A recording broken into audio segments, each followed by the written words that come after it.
Bonjour à tous, nous sommes en avril 2020, comme vous le savez peut-être, sûrement, le virus, le SARS-CoV-2, le coronavirus, le nouveau coronavirus s'est répandu dans le monde entier, il s'est propagé dans tous les pays du monde, ça a entraîné ce qu'on appelle le confinement de beaucoup de villes et beaucoup de pays.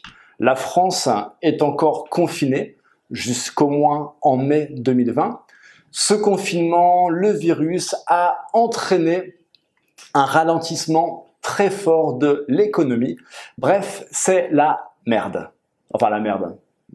C'est quand même pas super. Face à tous ces problèmes, catastrophe sanitaire, une catastrophe économique, une catastrophe sociale, tout le monde se tourne vers les scientifiques, les médecins, dans l'attente d'un vaccin. La vaccination semble être la seule solution pour éradiquer, pour éliminer, pour faire disparaître ce virus. Voilà.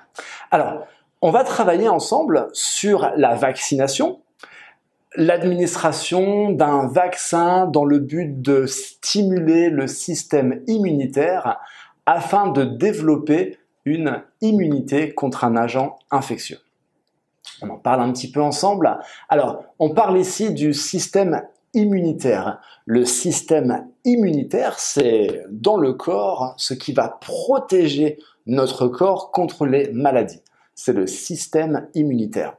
Et quand on utilise un vaccin, l'objectif du vaccin, c'est de développer une immunité, c'est-à-dire de faire travailler le corps, un petit peu comme si on faisait du sport, pour avoir une protection contre une maladie, une protection contre ce qu'on appelle un agent infectieux. Dans notre cas, en 2020, cet agent infectieux, c'est le SARS-CoV-2, le nouveau coronavirus.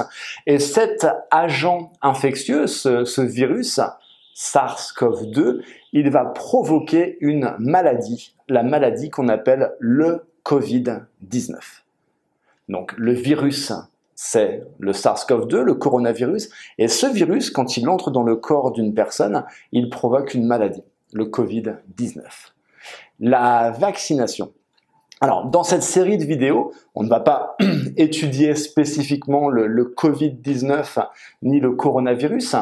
Par contre, on va discuter de la vaccination parce que dans le monde occidental, en Europe, en Amérique du Nord, certaines personnes refusent la vaccination. Alors, pas pour le coronavirus, il n'y a pas de vaccin pour l'instant. On espère qu'il y aura bientôt un vaccin. Mais elles refusent la vaccination pour d'autres maladies que l'on connaît très bien. Voilà. Ces personnes, on les appelle des anti-vax, des anti-vaccins. Et dans cette série de vidéos, on va étudier, travailler sur la vaccination et on va essayer de comprendre pourquoi certaines personnes refusent la vaccination. Allez, c'est parti!